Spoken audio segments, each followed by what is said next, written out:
కొమ్ములు తిరిగిన మాంత్రికులు సైతం గేరా మంత్రం జోలికి వెళ్ళరు. అనుభవం లేదని నా మాట విను. నన్ను వదిలే ఈ గురువాచ్యం లేదే ఇవన్నీ చేస్తున్నా. తంతులో ఏమాత్రం పొరపాటు జరిగినా రక్తం కక్కుని చేస్తా. ఈ ప్రయత్నం ఆపు.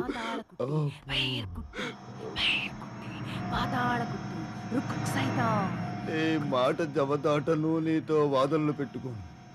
నీ బానిసను, నన్ను క్షమించు.